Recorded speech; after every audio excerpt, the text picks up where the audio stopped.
well, I'm Derek with Glide Magazine, here with Wick-It, Instigator, Andrew. Going to talk to him about his sets at Walker. Pretty pleased with the turnout. Absolutely. Yeah, they were both really fun. Yeah, we were at both of them, and it just seemed like the crowd was really into both sets. I had a blast. It was super fun. Brought two different flavors. You know, you had one late night, one afternoon. You were able to treat the crowd differently with both of them. Yeah, first time I've done two sets at one festival, so it was fun. Yeah, nice. You got to. It was like I got to.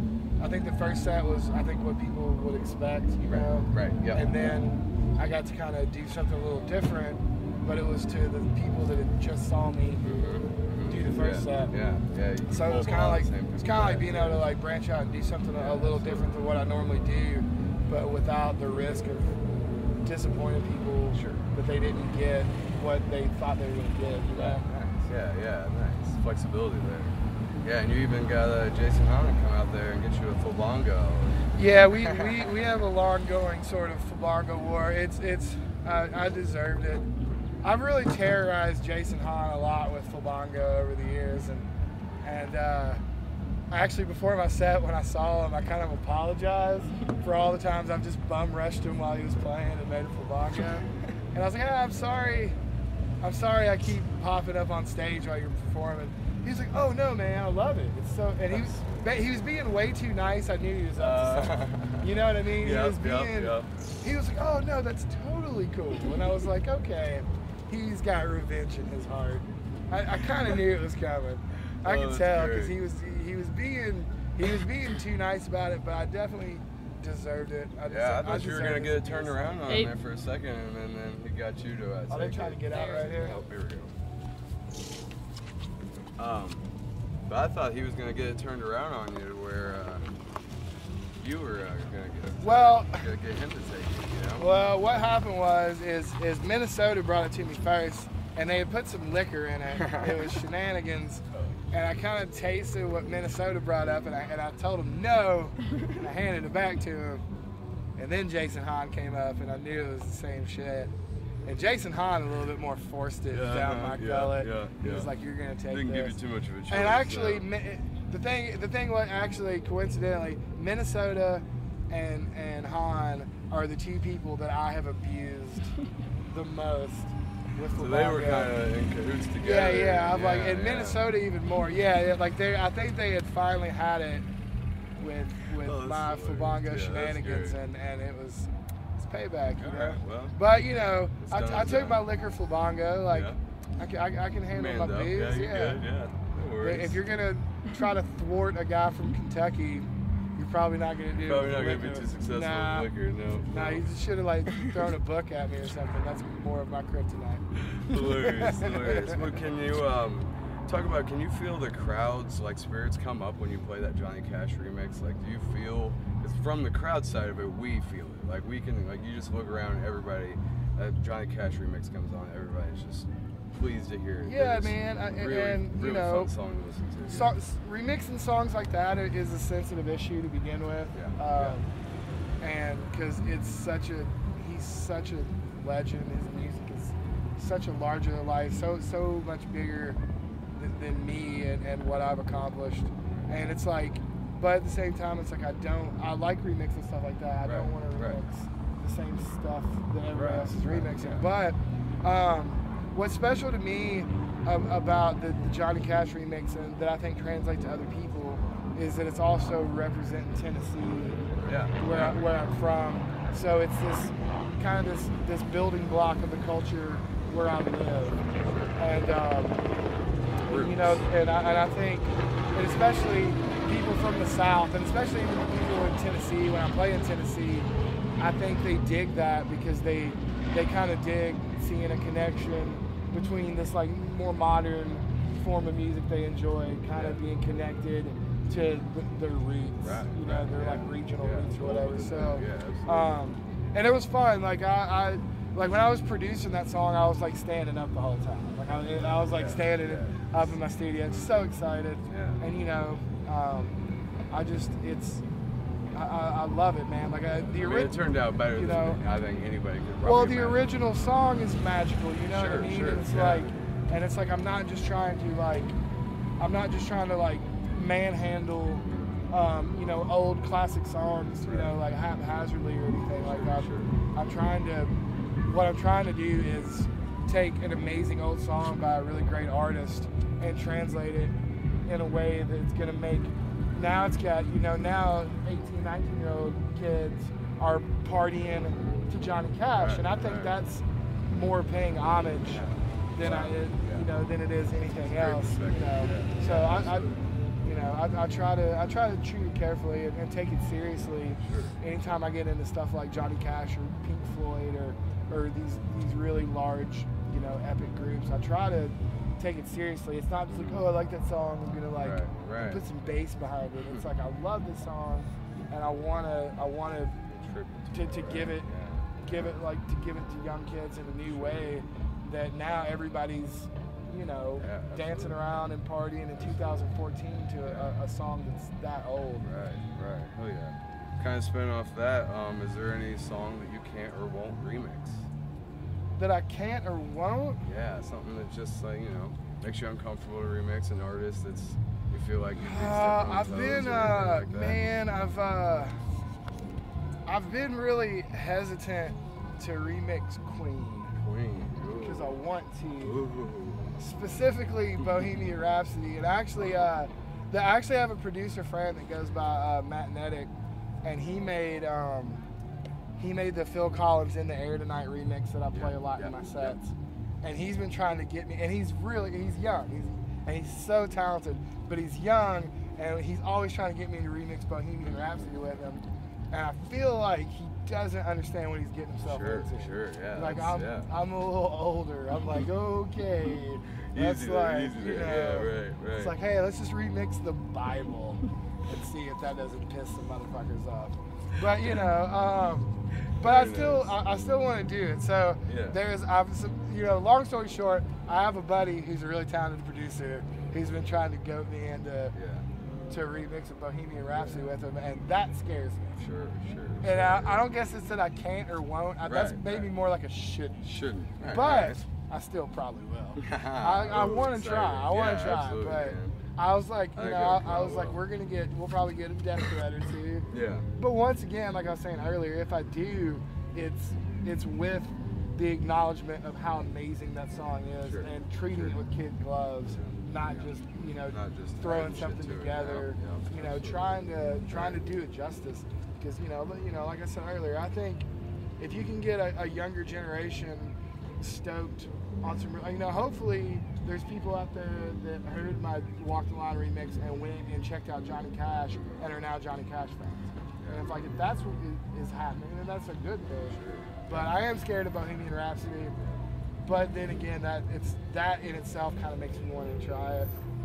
But I'm not going to make a promise. I can't promise that that's ever going to happen. All right, fair enough. Because I am a little scared. We won't hold you to it. All right. So, what's near future plans for Wick-It? You got any collaborations, any MCs you're working with?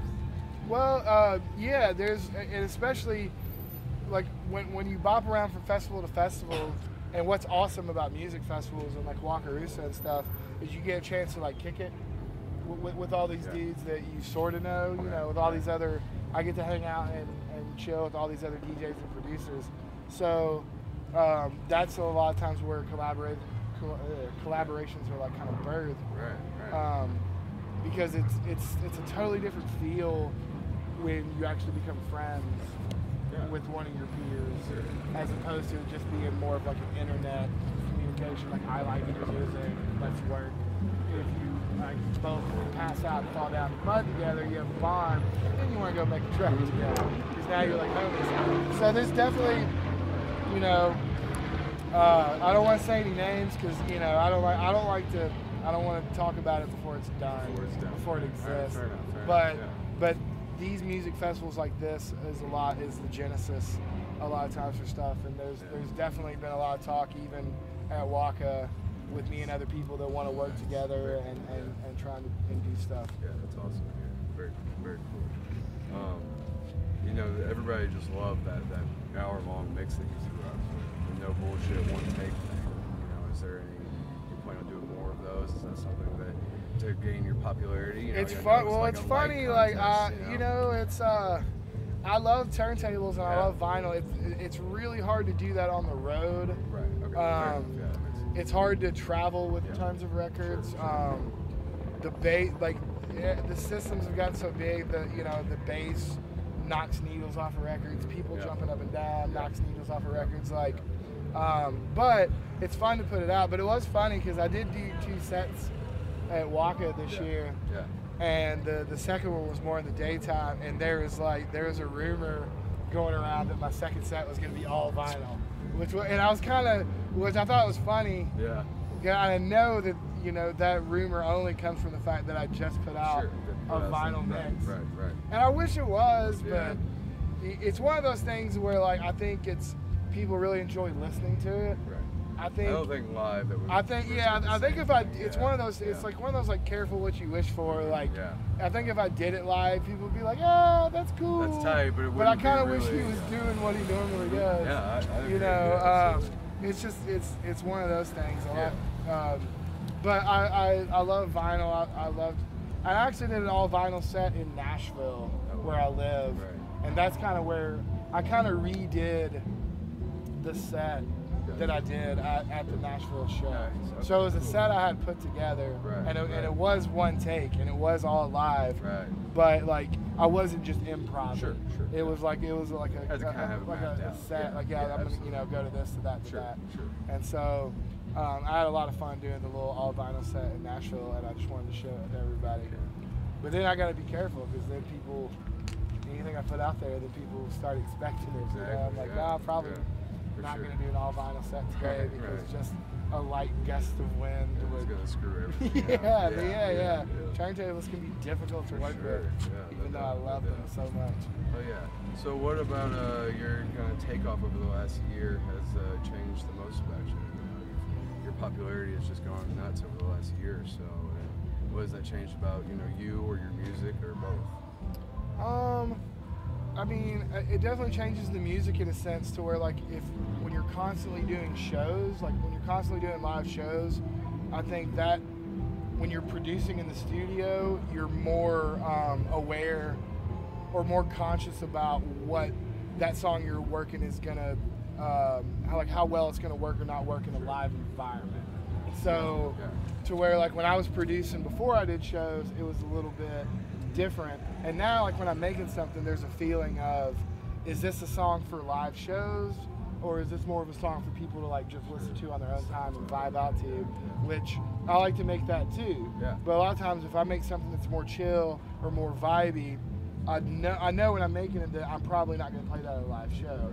So it does, just the fact that I play shows for a living now and I'm always playing shows, it kind of, those two classifications of what I produce kind of came around.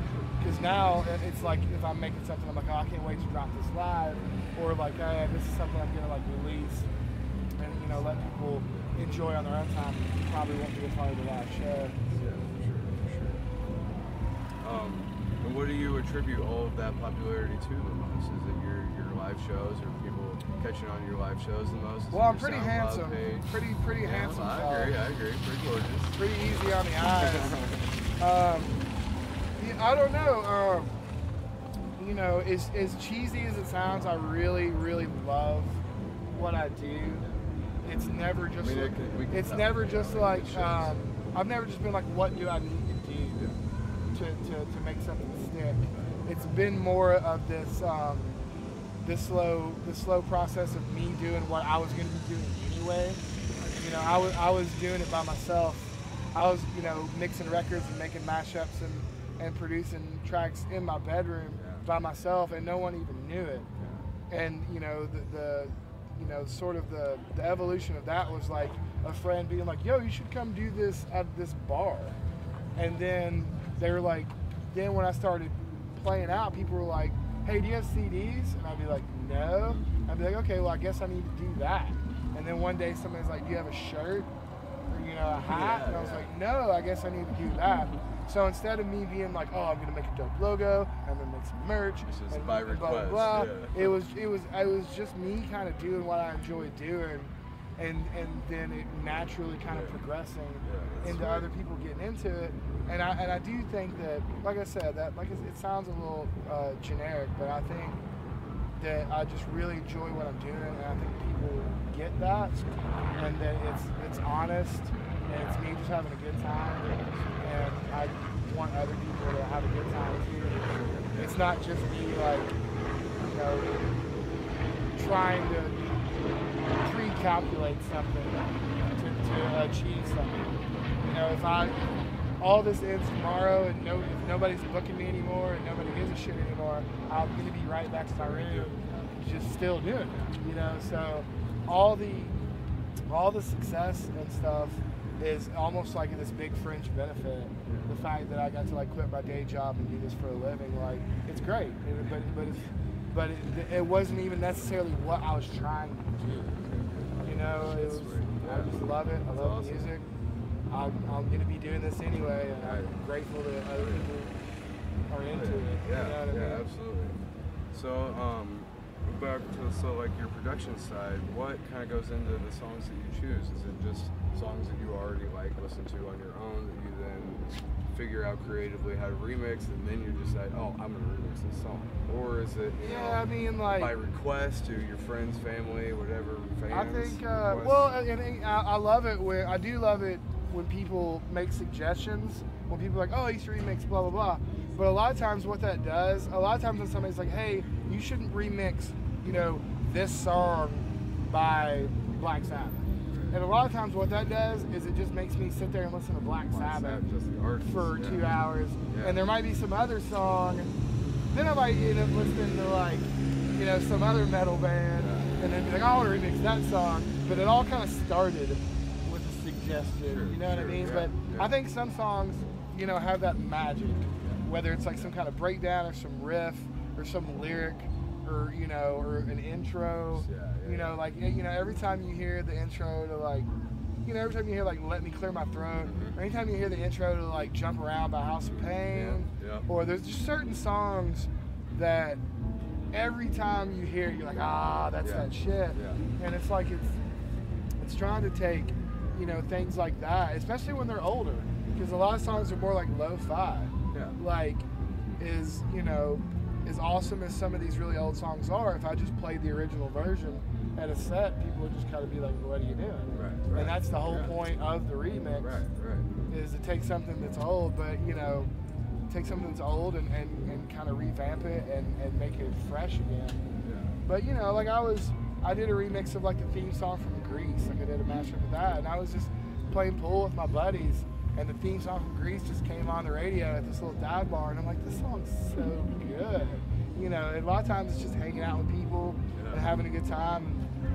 Dude, we were, me and, you know, my manager and my agent are with me, and we were driving up here, and while we were driving in the car, like, PIMP by 50 Cent came on, and we were all just like, oh, shit. And like, that's that magic moment that some songs have. And I immediately pulled out my iPhone and like made a little note, like, you know, PIMP 50 Cent, maybe remix that. Go back to you know. Absolutely. So it's just, you know, taking some song that really amps you up and then trying to do your little spin on it. Absolutely. Well, last question. Is there any secret Wick-It set up, or are you just hanging out for us? I'm just hanging out. Nice. Hell yeah. There's nothing. Hell if you know of anything, let me know. Okay. All right. Fair enough. Tweet you. Yeah, but no. There's nothing. There's no. Fair enough. There's no secret vinyl stuff. We were just hoping. You know, we were just hoping. No, hey, I'm not saying no. Right. There just hasn't been a question for me. Fair enough. Well, Wick-It, I do appreciate your time. Thanks, buddy. Yeah, absolutely. We'll get this up.